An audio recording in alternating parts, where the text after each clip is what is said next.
Good morning everybody, welcome back to the Vegan Runner. You join me here on the Granite Way.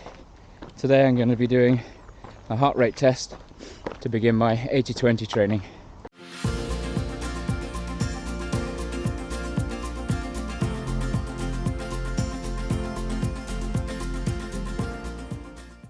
Hello and welcome back. Yep, so today it's the HR test.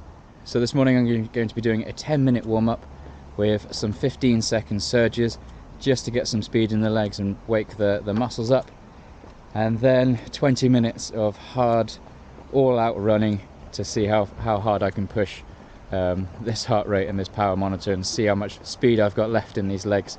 Should be quite interesting. I haven't done a 5k hard all-out effort for about 6 months, so wish me luck.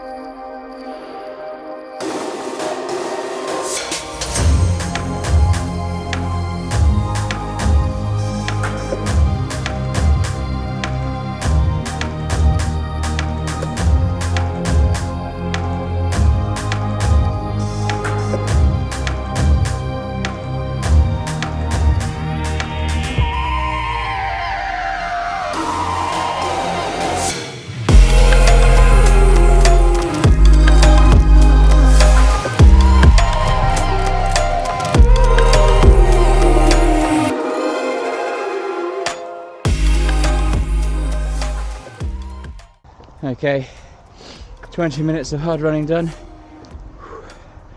That was tough. That first mile especially, it's so cold.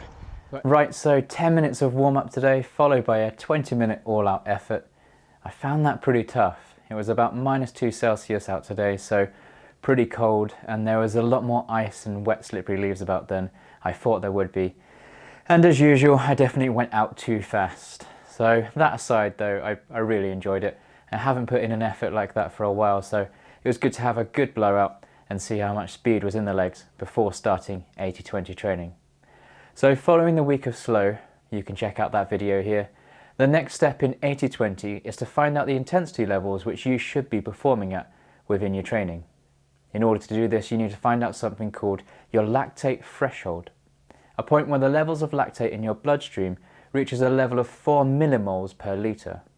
It's at this point during exercise that lactate begins to accumulate faster than your body can get rid of it.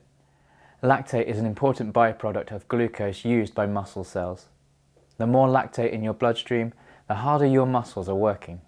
Finding this lactate threshold enables you to work out a custom set of training zones which are important to train to if you're going to use 80-20 the most effectively. There's a lot of terminology and sciencey-wiency stuff involved, but the tests I've chosen are pretty straightforward and the following maths isn't too complicated either.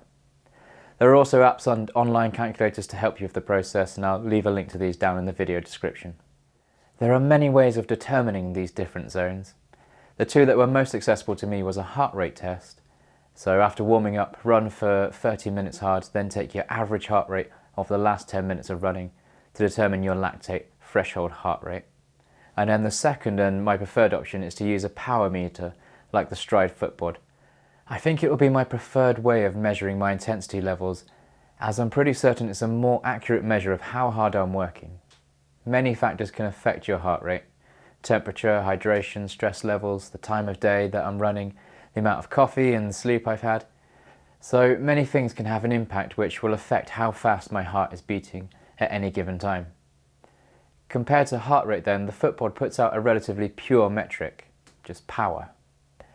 It's accurately linked to how fast I'm going and is smart enough to know when I'm climbing a hill or running into the wind.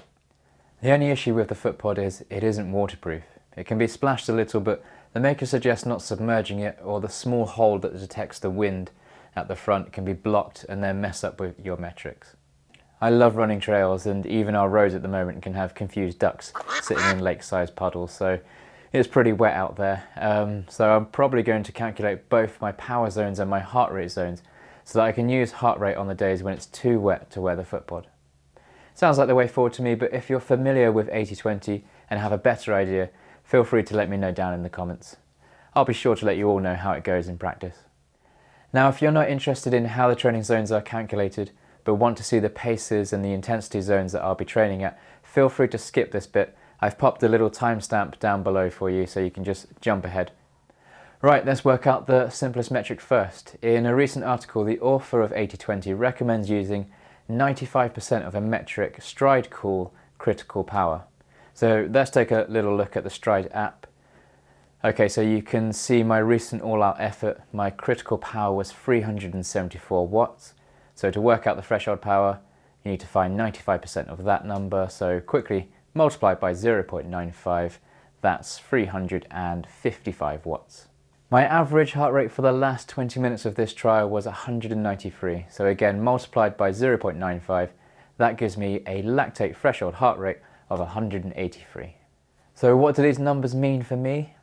Plugged into the calculators on the 80-20 endurance website, I'm given these power and heart rate zones that pretty much line up with what I was expecting. There's also another calculator worth checking which relies on the 5k pace, which I was able to do in the same test, so I put that time in the calculator too, just to see how the pace lines up with the power and the heart rate zones. So as you can see in the chart, zone 1 for heart rate is 132 to 148 beats per minute, 178 to 270 watts in terms of power, or anywhere between 815 and 1027 per minute mile. All of those zones line up with what I was expecting. 135 to 140 beats per minute is generally where I sit on easy runs, and that's about 200 watts or an 830 mile depending on the terrain. I haven't looked at many 80-20 training plans yet, but I think zone 1 is generally the warm-up or really easy zone. Zone 2 for heart rate was 148 to 165 beats per minute, 270 to 312 watts for power, and a 713 to 815 minute mile. I think this is where you spend the most time in 80-20 training. This looks about right for me. On flat terrain I can sustain a 7:30 to 8 minute mile fairly comfortably for well over an hour, so that looks right for me.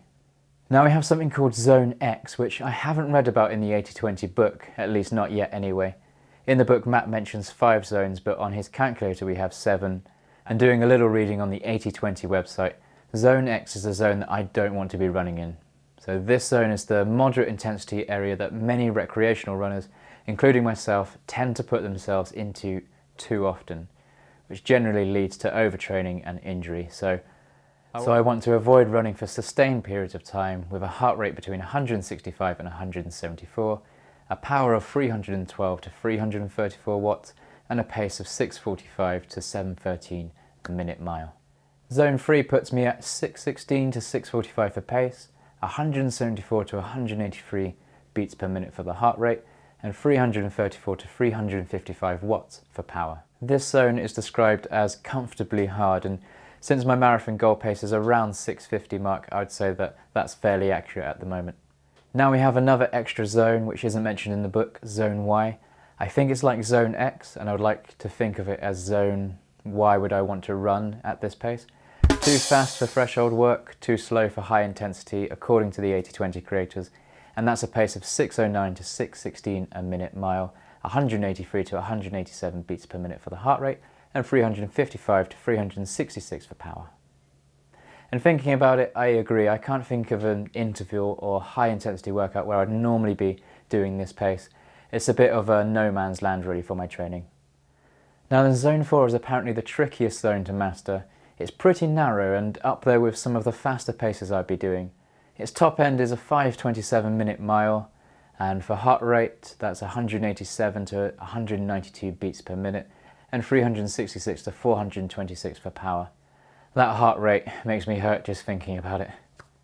Finally, Zone 5. This is the high intensity zone, the hill repping zone that you can manage just for a few minutes up to an all-out sprint.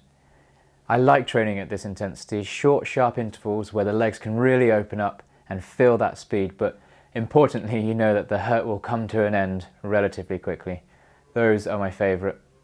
So looking at the charts again, that's a heart rate of 192 or above, a power reading of 426 or above, and a pace of 5:27 minute mile or above. So the next thing for me to do then will be to find a plan.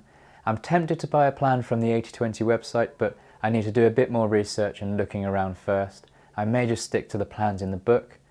The benefits of the online plan, from what I can see so far, is that the structured workouts will sync automatically to my Garmin, and the plans have had a couple of updates since the book was last published.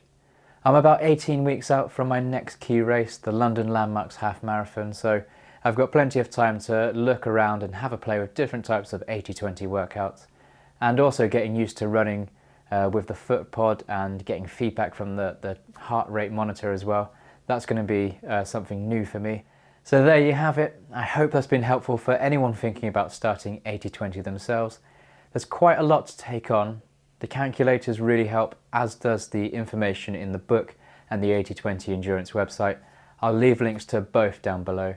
I hope you're all okay out there in these crazy times. Now, take care, and until the next one, be the best you.